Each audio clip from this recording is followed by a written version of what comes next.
Pessoal, tudo certo? Bom, vamos dar continuidade a mais uma aula síncrona de geografia.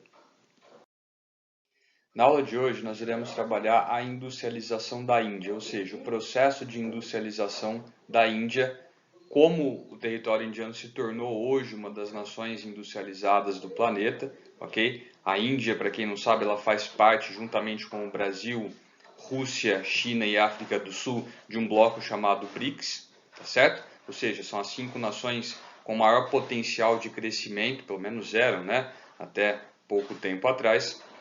E o interessante desse processo de industrialização da Índia é que ele é um processo tardio. Como assim tardio? Ele começou muito tempo depois, quando comparado com a industrialização de outros países, como os países europeus. Essa bandeira que eu coloquei para vocês, ela marca o processo que deu início à industrialização da Índia. A Índia começa a se transformar em uma nação industrializada pós-independência, ou seja, depois do processo de independência que a Índia começa a se industrializar.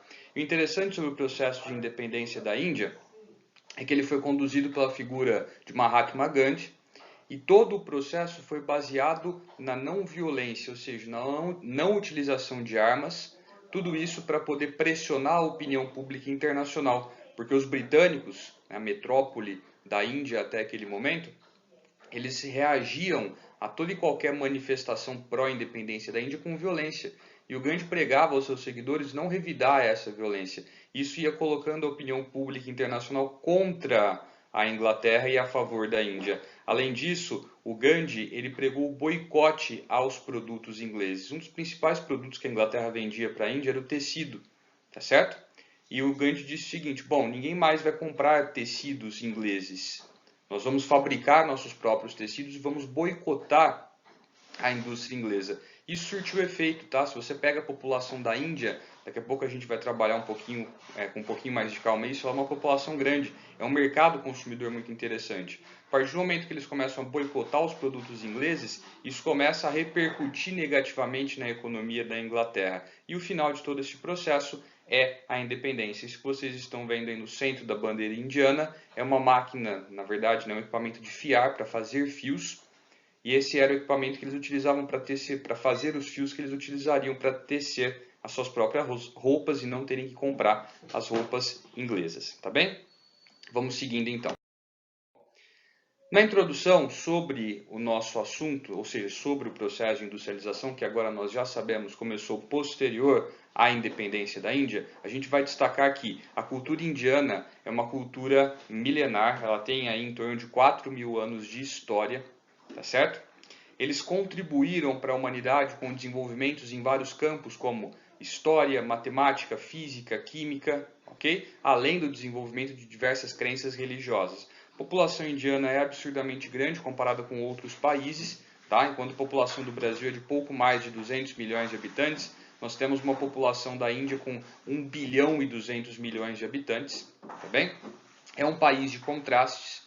Do mesmo jeito que você tem pessoas com grandes fortunas ou que acumulam grandes fortunas no país, regiões extremamente industrializadas e urbanizadas com alto grau, né, de desenvolvimento, você tem pessoas que vivem abaixo da linha da pobreza e regiões do país que são extremamente pobres, tá? Então é um país aí de contrastes. O IDH da Índia no ano de 2012 era em torno de 0,55, ou seja, ela já é considerada um país emergente, porém um IDH baixo, se a gente comparar com o do Brasil, né, que está na casa aí do 0,7 mais ou menos, ok? Mas está entre os 10 maiores PIBs do planeta, também com um PIB de 1,85 trilhões de dólares, tá certo? Seguindo, pessoal.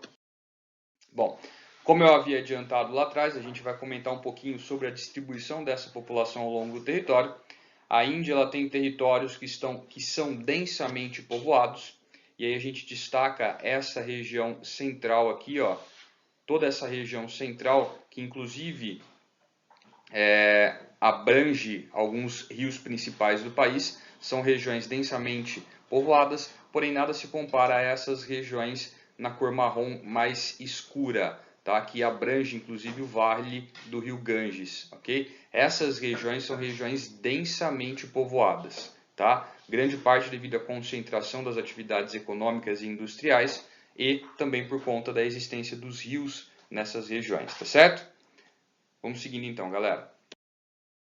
Bom, aqui nesse mapa a gente consegue ter uma noção espacial da distribuição dos recursos naturais na Índia e isso explica aquilo que a gente viu no mapa do slide passado. Esta parte aqui concentra uma grande quantidade de recursos, ok? E essa parte aqui é o sul também. Se nós voltarmos no mapa da página anterior, a gente vai perceber que essas são as duas regiões de maior densidade populacional, ou seja, a grande presença de recursos naturais nessas regiões atraiu indústrias e as indústrias atraíram um grande contingente de pessoas, trabalhadores, né, ou pessoas ligadas a atividades relacionadas a esse tipo de indústria. De um jeito ou de outro, as cidades nessas regiões cresceram e o número de habitantes também, tá certo?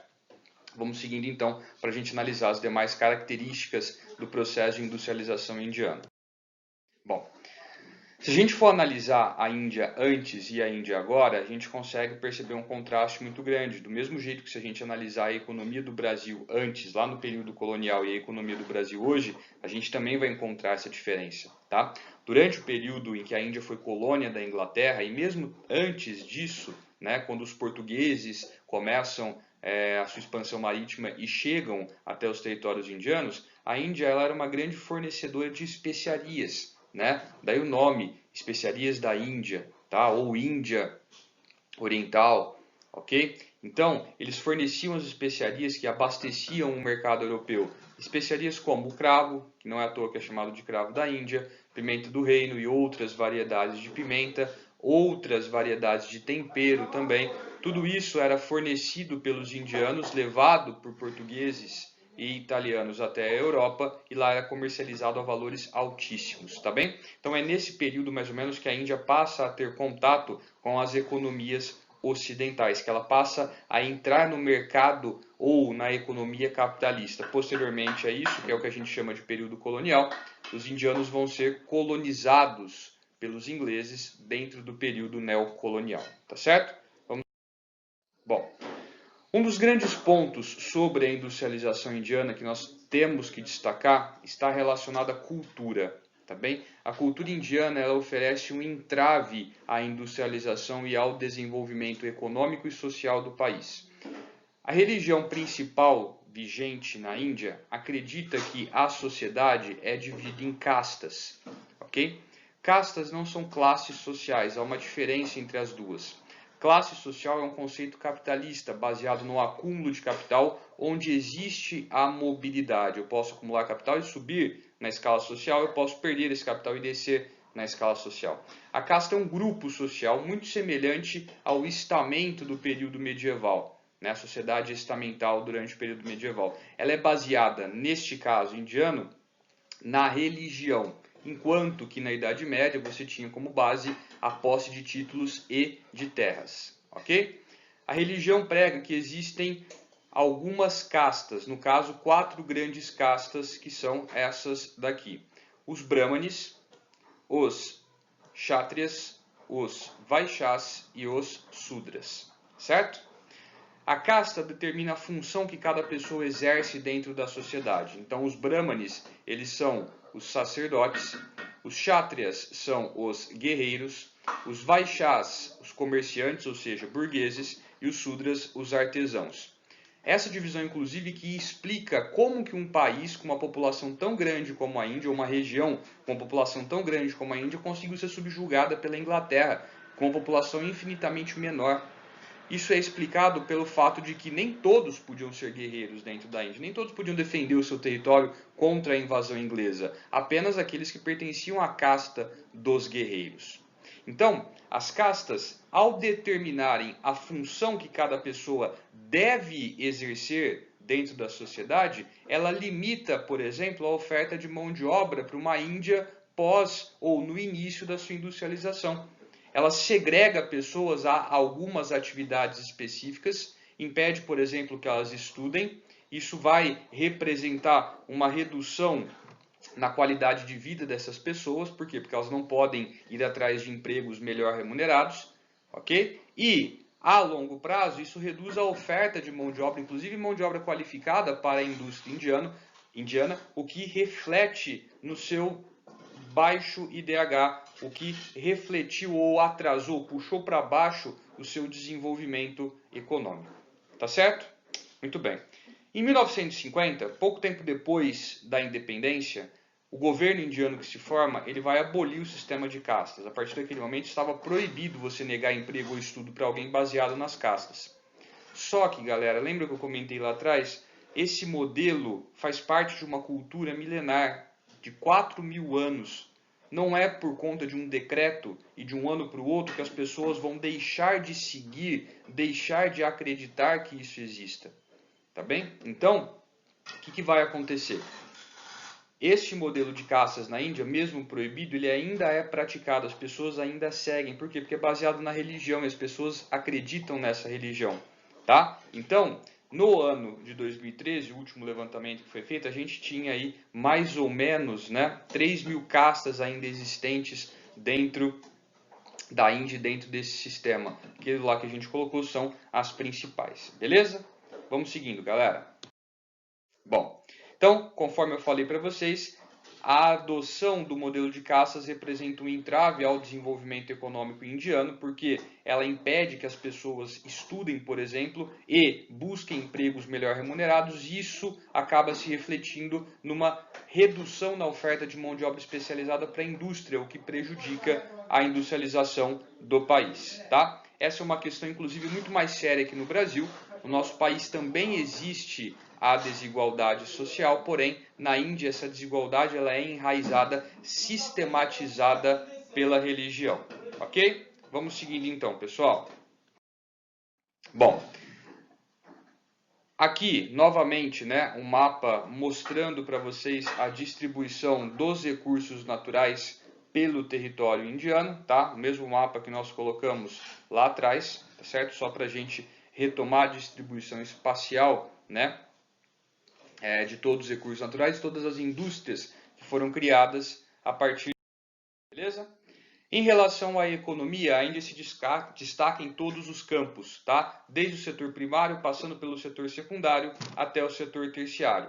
Na agricultura e pecuária, nós temos na economia indiana, destaques para a produção de arroz, algodão, chá, trigo, sementes oleaginosas como a soja, o feijão, a juta e a batata. A juta é um tipo de fibra, de onde eles tiram um tipo de fibra, ok?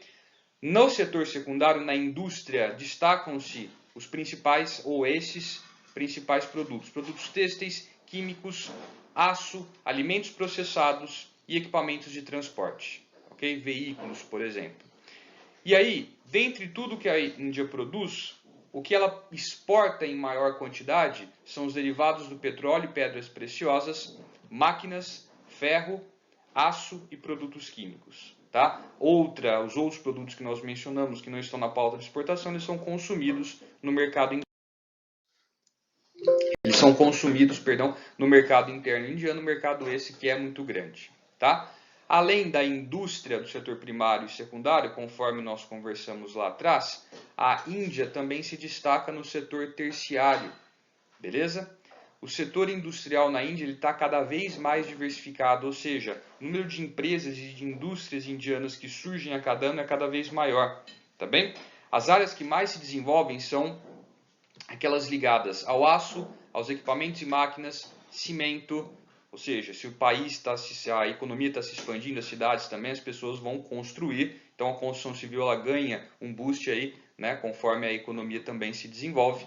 Alumínio, que também é utilizado na construção civil, fertilizantes, mais pessoas para alimentar, o campo precisa produzir mais, então você tem aí um incremento de tecnologias no campo. Têxteis, ajuda, conforme eu falei para vocês, e a Índia começa a se destacar na produção da biotecnologia e também de softwares. Tá? Para quem não sabe, a tecnologia USB que a gente tanto usa hoje, que facilitou enormemente a nossa vida, só para vocês terem uma noção, antes do USB, tudo que você plugava precisava ser instalado, isso gerava uma dor de cabeça muito grande, porque nem tudo era compatível. A partir do momento que você tem entrada USB, você tem o fluxo direto dessas informações, arquivos, até energia. A gente usa o USB para carregar o celular, por exemplo. Ok? Então, quem desenvolveu, ou um dos co-inventores dessa tecnologia é um indiano. Isso mostra o investimento do governo em educação, em pesquisa, e isso vai surtindo efeitos, tá certo? Bom, o setor de serviços ele é o principal ramo da atividade, tá? Isso é um sinal de economia desenvolvida. A China só não está no rol dos países desenvolvidos por conta da questão social, mas se fosse levado em conta apenas a questão econômica, a gente pode chamar a Índia de uma economia desenvolvida. Por quê? O setor de serviços ou terciário é o que mais possui valor agregado.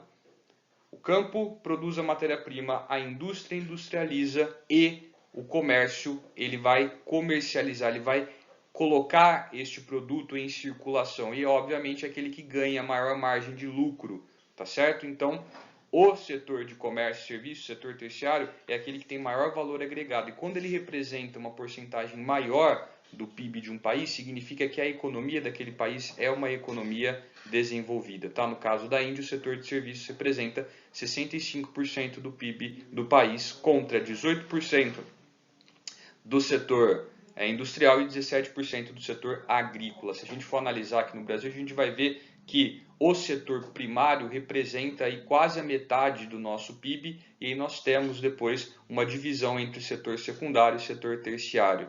Tá bem? Apesar do IDH do Brasil ser maior do que o da Índia, isso é um reflexo das características da nossa sociedade comparadas com a da sociedade indiana. Mas se a gente for analisar em termos econômicos, a Índia ela tem atividades que geram muito mais valor agregado do que o Brasil. Tá bem?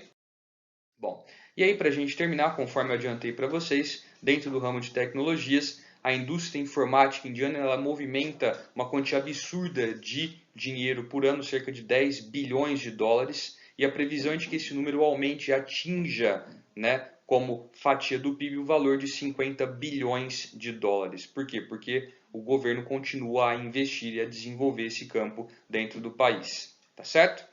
Uma forte tradição no ensino científico e técnico, o uso do idioma inglês, a herança e a presença britânica no país durante muito tempo e a mão de obra barata facilitam a transferência de grandes companhias de tecnologia para a Índia. E aí isso vai contribuir para que entre os indianos você tenha a formação de uma mão de obra qualificada que possa estar trabalhando futuramente nesse setor e contribuindo para o seu desenvolvimento. Beleza? Pessoal, procurei trabalhar aqui de maneira breve as características da economia indiana atualmente, quais foram os fatores que contribuíram para esse desenvolvimento, tanto econômicos quanto históricos. Espero que vocês tenham entendido. Qualquer dúvida, estou à disposição nas nossas aulas síncronas. Muito obrigado pela atenção de vocês até aqui, muito obrigado pela paciência também. Grande abraço para todo mundo e até a nossa próxima aula. Falou, pessoal. Tchau, tchau.